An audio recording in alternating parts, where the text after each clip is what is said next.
Hey viewers, again I am here. I am Dr. Kajal Tyagi and I am the consultant physiotherapist. तो आज हम बात करने जा रहे हैं शियाटिक नर्व पेन के बारे में, इसके कॉजेज, इसके सिम्टम्स, इसका एग्जामिनेशन और इसके ट्रीटमेंट के बारे में। पहले मैं आपको बताती हूँ शियाटिक नर्व होती क्या है।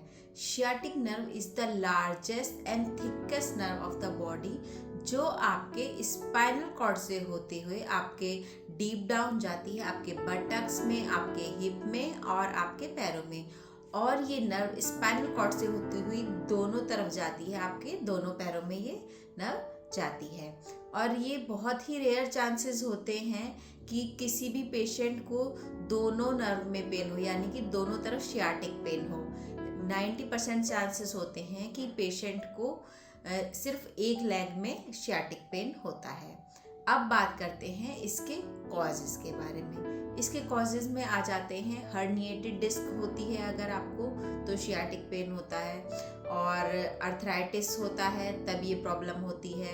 या फिर स्लिप डिस्क होती है। स्लिप डिस्क में क्योंकि उसमें डिस्क स्लिप हो जाती है, जब डिस्क स्लिप होती है तो वो आपके सराउंडिंग जो नर्व्स होती हैं उन पे कंटिन्यूअस प्रेशर डालती रहती है, तो ये तब होता है। या फिर स्पॉन्डाइलोलिस्थेसिस, उसमें क्या होता है स्पॉन्डाइलोलिस्थेसिस में कि एक वर्टिब्रा दूसरी वर्टिब्रा के ऊपर स्लिप कर जाती है। जब एक वर्टिब्रा दूसरी वर्टिब्रा के ऊपर स्लिप कर जाएगी तो जो सराउंडिंग नर्व्स होती हैं उन पर कंटिन्यूअस प्रेशर पड़ता रहता है। और आ जाता है कि प्रीफॉर्मिस मसल में अगर प्रेशर है या प्रीफॉर्मिस सिंड्रोम हो गया है, तो जो बिकॉज जो शियाटिक नर्व होती है प्रीफॉर्मिस मसल के नीचे होती है, तो अगर प्रीफॉर्मिस मसल में कोई भी प्रॉब्लम होती है, इंजरी होती है, तो कंटिन्यूअस आपके शियाटिक नर्व को भी प्रेशर देती रहती है। या फिर स्पाइनल स्टेनोसिस हो गया। स्टेनोसिस क्या कंडीशन होती है कि उसमें आपका जो स्पाइनल कॉर्ड है वो नैरो हो जाता है। जब वो नैरो हो जाता है, जो सराउंडिंग नर्व्स होती हैं उन पर प्रेशर डालता है, जिससे आपको शियाटिक नर्व पेन होता है। अब ये होता है कि ये कॉजेज हो गए। अब सिम्टम्स क्या होते हैं, सिम्टम्स के बारे में बात करते हैं। बर्निंग सेंसेशन होगा, पेशेंट कंप्लेन करेगा कि मुझे बर्निंग सेंसेशन हो रही है, जलन सी फील हो रही है। या टिंगलिंग काइंड ऑफ सेंसेशन होगी, यानी कि आपके लोअर बैक से आपको नीचे हिप से थाई तक नीचे तक जाएगा और ऐसा लगेगा कुछ चुभ रहा है, पिन प्रिक सेंसेशन होगी। या फिर आपको पैरेस्थीसिया होगा, जिसको सुन्नपन बोलते हैं। पेशेंट को लगेगा कि लेग में कुछ फील नहीं हो रहा है, सुन्नपन है, तो ये इस टाइप का आपको फील होगा, इरिटेशन होगा। और कई बार जब आप पोजीशन चेंज करते हैं, कभी आप पोजीशन चेंज करेंगे तो वो आपका पेन रिलीव करेंगी क्योंकि प्रेशर हट गया है। और कई बार आप जैसे बैठेंगे तो पेन और बढ़ जाएगा क्योंकि आपके नर्व पर प्रेशर और ज़्यादा बढ़ गया है। अब शियाटिक नर्व के जो डायग्नोस है वो कैसे करते हैं। डायग्नोसिस के लिए एमआरआई कराना चाहिए, सीटी स्कैन कराना चाहिए, एक्सरे कराना चाहिए। तो एटलीस्ट यू शुड अंडरस्टैंड कि आपको स्लिप डिस्क है या स्पाइनल स्टेनोसिस हो गया है, आपको ये सब पता चल जाएगा। और जो आपके फिजियोज होते हैं वो फिजिकल एग्जामिनेशन करते हैं, और फिजिकल एग्जामिनेशन आप घर में भी खुद किस तरीके से करते हैं वो मैं आपको इससे नेक्स्ट वीडियो में सेकंड पार्ट में बताऊंगी, तो वो आप ज़रूर देखिएगा। उसमें मैं आपको फिजिकल एग्जामिनेशन और ट्रीटमेंट में जो एक्सरसाइजेज हैं वो बताऊंगी। अब इसमें बताते हैं कि ट्रीटमेंट में और क्या क्या हो सकता है। ट्रीटमेंट में डॉक्टर आपको ओवर द काउंटर मेडिकेशन कुछ देंगे, पेन किलर देंगे, एनासिड्स देंगे। एनासिड्स क्या होते हैं, एंटी इन्फ्लामेटरी ड्रग्स होती हैं, बिकॉज कंटिन्यूअस जब आपकी नर्व पर प्रेशर पड़ रहा है तो वहाँ आपकी स्वेलिंग बढ़ जाती है, तो उस स्वेलिंग को कम करने के लिए कुछ आपको एंटी इन्फ्लामेटरी ड्रग्स दी जाएंगी।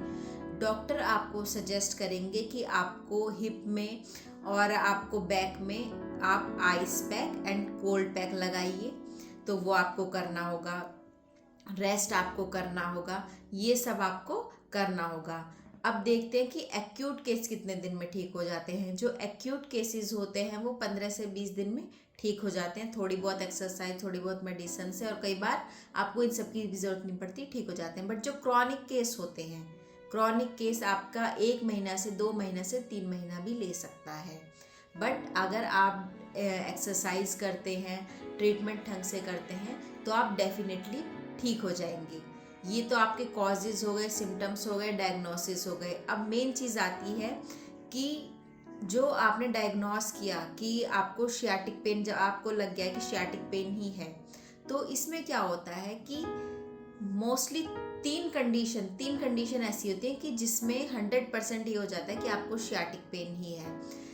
और ये डिपेंड करता है आपकी जो डिस्क स्लिप हुई है या फिर हर्निएटेड डिस्क है, आपके कौन से लेवल की डिस्क स्लिप है या हर्निएटेड डिस्क है या डिस्क बल्ज है, उस पर डिपेंड करता है। अगर आपकी L4 डिस्क स्लिप हुई है तो जो आपका शियाटिक नर्व पेन है वो आपके हिप में जाएगा, आपके लोअर बैक में जाएगा।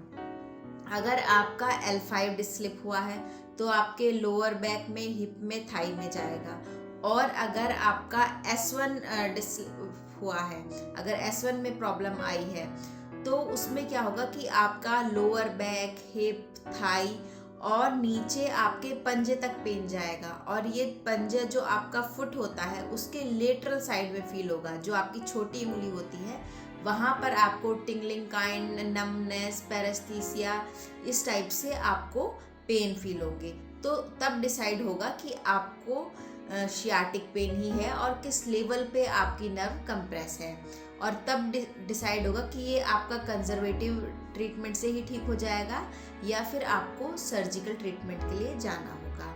आई होप आपको ये अवेयरनेस वीडियो ज़रूर पसंद आई होगी। अगर आपका इस ट्रीटमेंट से रिलेटेड या किसी भी ट्रीटमेंट के बारे में, आप सिम्टम्स के बारे में या कुछ भी आप जानना चाहते हैं तो जो हमारी वीडियो है उसके नीचे आप कमेंट करें, हमारे चैनल को आप लाइक करें, सब्सक्राइब करें और शेयर करें और ये अवेयरनेस वीडियो दूसरों तक पहुंचाएं।